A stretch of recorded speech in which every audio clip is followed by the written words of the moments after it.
Job 2.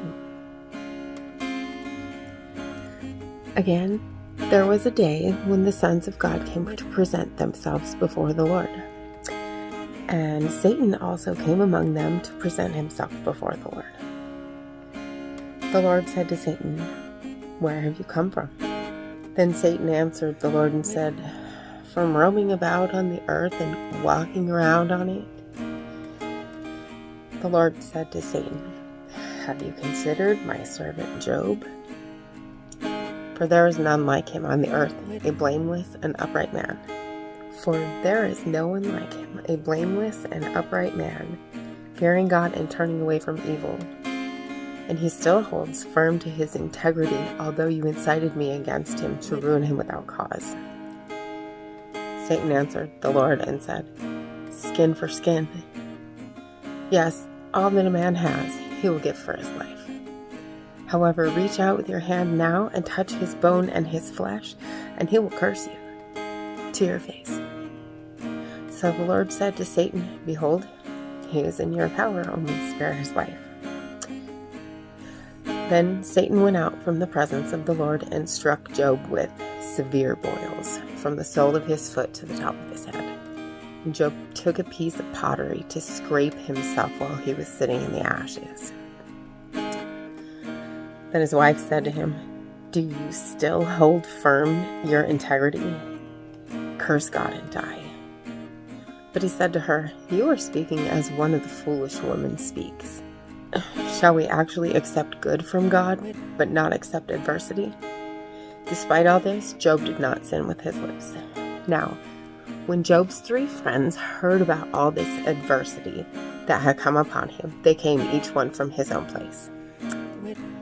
Eliphaz the Temanite, Bildad the Shuhite, and Zophar the Naamathite. And they made an appointment together to come to sympathize with him and comfort him.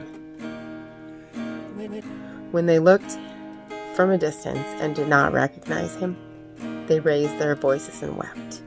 And each one of them tore his robe, and they threw dust over their heads toward the sky. Then they sat on the ground with him for 7 days and 7 nights, with no one speaking a word to him, for they saw that his pain was very great.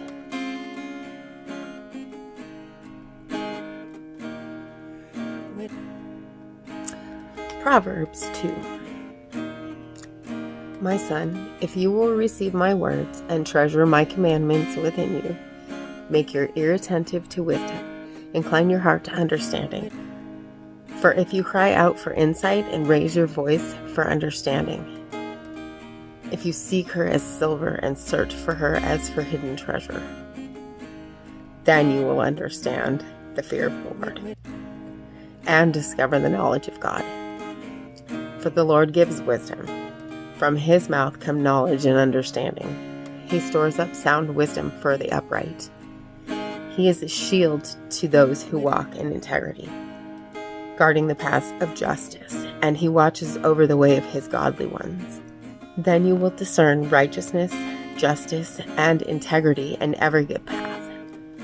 For wisdom will enter your heart, and knowledge will be delightful to your soul. Discretion will watch over you. Understanding will guard you, to rescue you from the way of evil, from a person who speaks perverse things, from those who leave the paths of uprightness, to walk in the ways of darkness, who delight in doing evil and rejoice in the perversity of evil, whose paths are crooked and who are devious in their ways, to rescue you from the strange woman, from the foreign woman who flatters with her words, who leaves the companion of her youth and forgets the covenant of her God. For her house sinks down to death, and her tracks lead to the dead. None who go to her return, nor do they reach the paths of life. So you will walk in the way of good people, and keep to the paths of the righteous.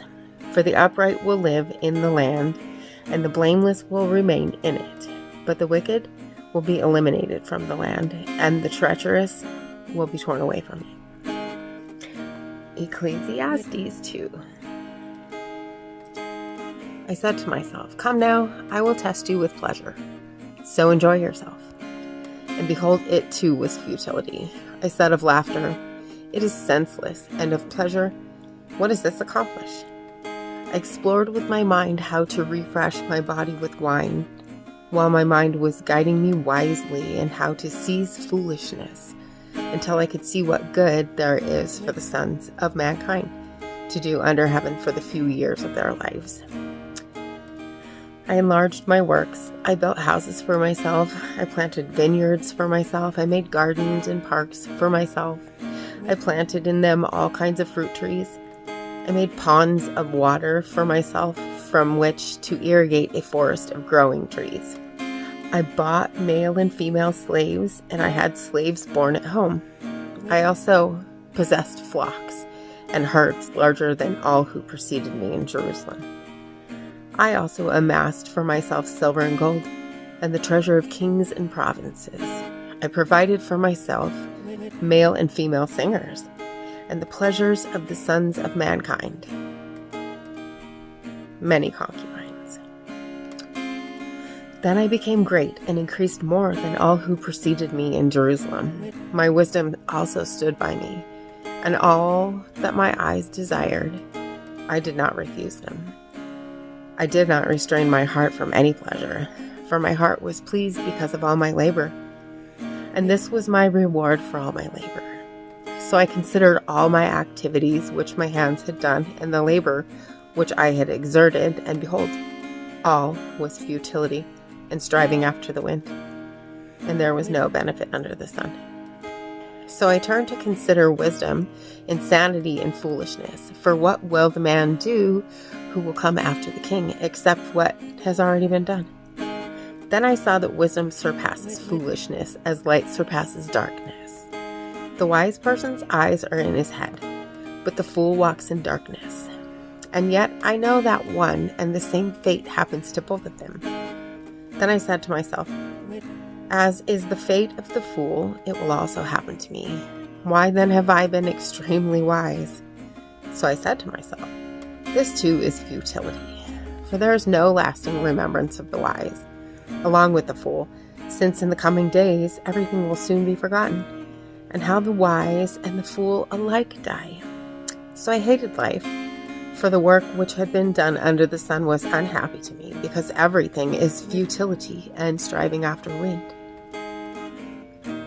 So I hated all the fruit of my labor for which I had labored under the sun, because I must leave it to the man who will come after me. And who knows whether he will be wise or a fool? Yet he will have control over all the fruit of my labor for which I labored by acting wisely under the sun. This too is futility. Therefore I completely despaired over all the fruit of my labor for which I labored under the sun. When there's a person who has labored with wisdom, knowledge, and skill, and then gives his legacy to one who has not labored for it, this too is futility and great evil. For what does a person get in all his labor and in his striving with which he labors under the sun? Because all his days his activity is painful and irritating. Even at night his mind does not rest. This too is futility. There is nothing better for a person than to eat and drink and show himself some good in his trouble. This too I have seen, that it is from the hand of God. For who can eat and who can have enjoyment without him? For to a person who is good in his sight, he is given wisdom and knowledge and joy, while to the sinner he is given the task of gathering and collecting, so that he may give to one who is good in God's sight. This too is futility and striving after wind. And as always, hit that subscribe button right there and click the bell. And don't forget to hit the like also. And I'll see you tomorrow for the next reading. Blessings. Without a doubt, you'll carry me out of the storm. I'm standing at the crossroads. I'm lost without a clue. I need a big pink neon sign to show me what to do. I thank you, Lord. It glorifies you when you're the answer. I praise you, Lord, for holding what's too much for me. And I'm amazed by you, Lord, because nothing's too big and nothing's too small to lay at your feet. I want to thank you, Lord, for believing